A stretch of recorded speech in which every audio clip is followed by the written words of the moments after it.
Welcome to Digital Journal 5. I'm Obelisk of Malice, here to report on my recent experiments and problem solving of my life as a Zychoric Venrelf. This record in particular addresses a few lesser known problems I've been having, that being spying on people, mainly. Oh, and a stupid weapon I made. I suppose I didn't really make the annoying part. I made the great part, and someone took it. Very rudely. Then, I plan on going over quickly on my new marketing strategy for money. Money may be the universal language of idiots, but the smart man, alien thing knows best how to profit from them. I don't think that's the quote I was thinking of. I don't really remember. Whatever. The quote isn't what's important. It's the experiments. That's what you're here for, I think. Unless you're here to listen to me suffer, trying to explain my problems. In which case, I don't agree. Let's move on to my reports. What do I call them? Anyway, I would like to mention that I will no longer be translating my notes on the images you see here, as it takes too long and is impossible to read since the text is so tiny.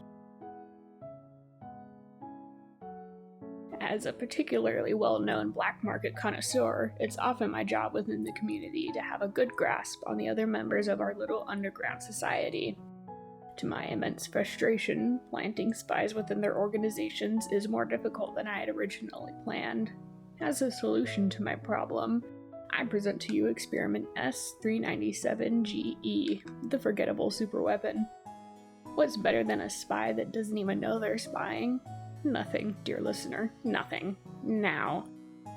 S-397-GE has a few different parts to it to bring the whole thing together. First off, we have the actual people being integrated into the organizations. This could be anyone at all. I can grab any member of who I'm spying on and integrate them into this. However, I have to kidnap them. And then, place a chip in their brains, usually as close as I can get to the short-term memory center of whatever alien it is. They also tend to be the same species as whoever I'm spying on. I mean, occasionally. Some black market members have multiple species of alien working closely with them, so, it's whoever I can get my hands on, really. Or, whoever my assistants can get their hands on, technically. But they work for me. Now once the chip is inserted into their little brain cavity, I usually release them and activate the chip until I can integrate everything else. And since the chip includes a tracker, I can easily find them again. Of course, I wouldn't want any of my black market friends finding a piece of metal in their closest trusted confidant and realizing something's going on.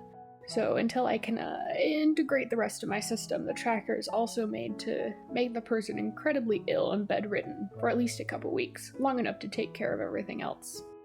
The rest of my system is actually more memory messery. It's where I kidnap the now bedridden alien and chop something off of them. I usually like to chop off the tail, or a limb, occasionally an antennae, but it's whatever is most convenient for me, and sometimes what my assistants find funniest. Because a slug alien with a fully mech tail is pretty funny. Now they walk like squoosh, screech, squoosh, screech. It's amazing. After that integration, of course, I exchanged the memory device with a new one connected to their movement brain center to allow them to move the robotic part. I am not memorizing parts of all the brains of all the species in the entire galaxy to give you all the examples. Just know it's the part of the brain that controls how you move, and it's super important. Of course, this module also still affects your memory, except it's a bit more refined, so I can easily activate the module remotely and wipe their memory whenever I'd like. It's a lot of power, and honestly, I shouldn't be trusted to use it.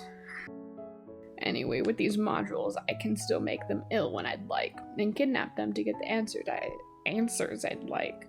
Of course, having recording devices on them would arouse suspicion, so instead I use a shock system they're trained on during recovery from the surgery to tell me what I'd like.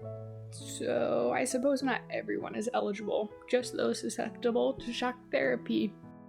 Experiment S-397-GE is still a work in progress and might be changed here and there, since even with 397 attempts, it's subpar at best. It's not my finest work, but gosh darn does it work, and it will work for the foreseeable future. Maybe next time I should just make super soldiers and spend years integrating them perfectly. Maybe. I'd like to make it so we don't have to kidnap the spy each time and wipe their memory manually afterward, as the entire therapy process is burdensome. Though so far, S-397-GE is a mission success. There's a certain joke that goes around my feed once in a while about a blacksmith trying to work the kinks out of sentient blade. I'd never expected to experience the same torment. I had now sadly introduced to you Experiment B-99BS, the sentient weapon I accidentally instilled a soul of, to my great displeasure. B-99BS is a gun of sorts. It's made to completely melt and repurpose the matter of whoever you point it at, as I've been having trouble with people attempting to attack my assistants, and I want a fearsome weapon that will allow the screaming of the victims to ingrain deep into whoever dares attack my precious. The gun's melting process is slow and painful enough to allow the victim attacked to scream and beg for mercy that will never arrive. However, this took forever to get right. It took 40 iterations alone to get the gun to shoot more than once. The problem that arose with this, however, is I became willing to use materials I am normally unable to access easily. By this, I mean materials not widely available in general, let alone for purchase. But due to the problem I was having, I took a chance and ate the cost of what I commonly call a soul stone. I thought this name was a joke, perhaps a bit of an overstatement of sorts. I bought it in this dingy little shop with someone who claimed to be a demon, quote unquote. Of course, I thought it was just some rare crystal formation. Everything else in that damn shit show of a shop was just space garbage, like diamonds. Sadly, a soul stone is a stone containing the still conscious soul of someone. They still retain their memory and personality, and the more powerful crystals have the capability to speak. And I sadly struck gold and got a speaking stone, which is incredibly rare. To my dismay, this is not at all reversible. I've tried. I have attempted covering the damned thing in soundproof material. I have smashed and melted the crystal formation back together, and yet that damned soul is still there. The soul has claimed his name is Hazendel. He was apparently a ruler of sorts before he died, having ruled a large, multi-citied kingdom. As sad as that is alone, I doubt anything that comes out of his lying, shiny surface of a gemstone.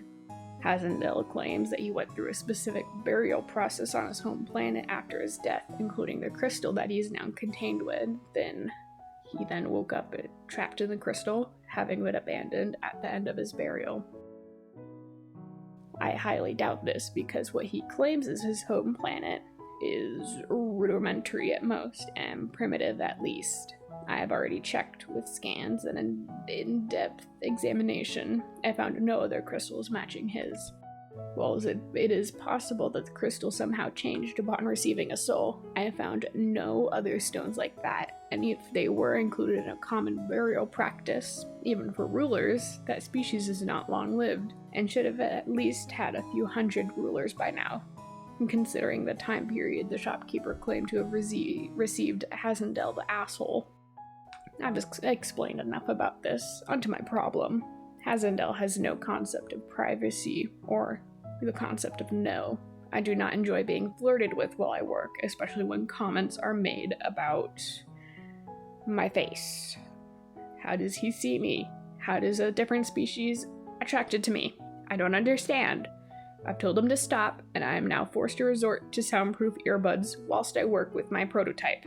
I am unable to convince him otherwise, or kick him out of my precious stone for the use of killing people.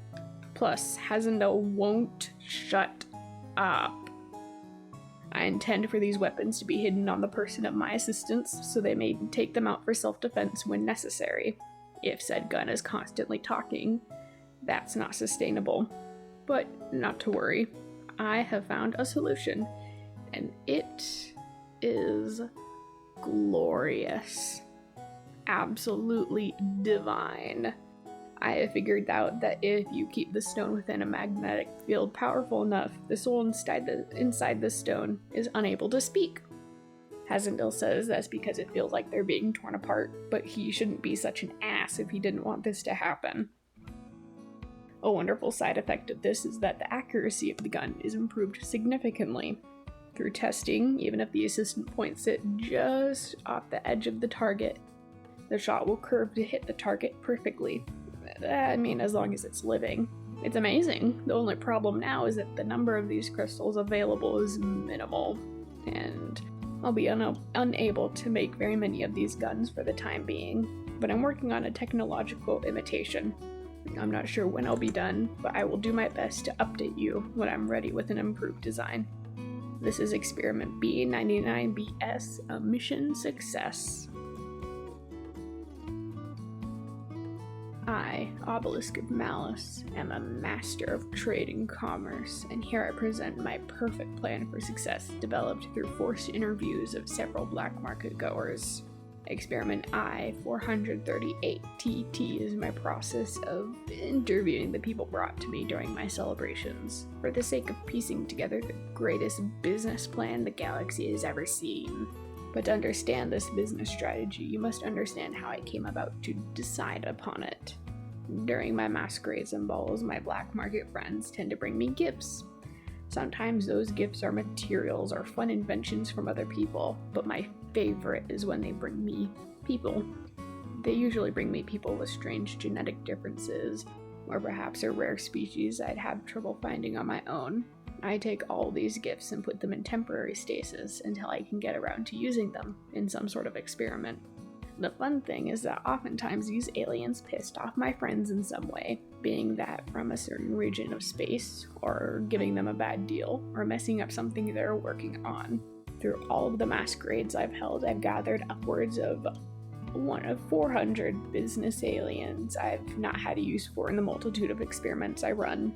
The problem is that all of these aliens aren't too pleased that they've been given to me and don't really talk.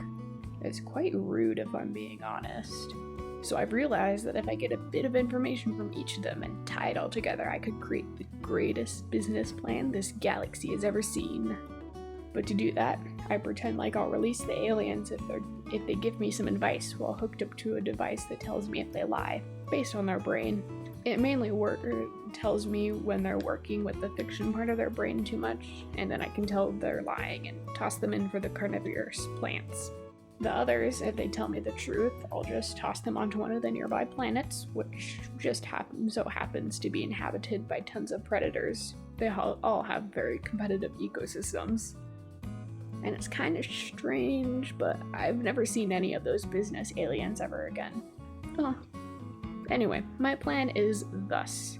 I have plenty of merchandise I can sell. That's not a problem for me. I can make more if I feel the need to, but this business is only to fuel my experiments on the space station so I can get the right materials.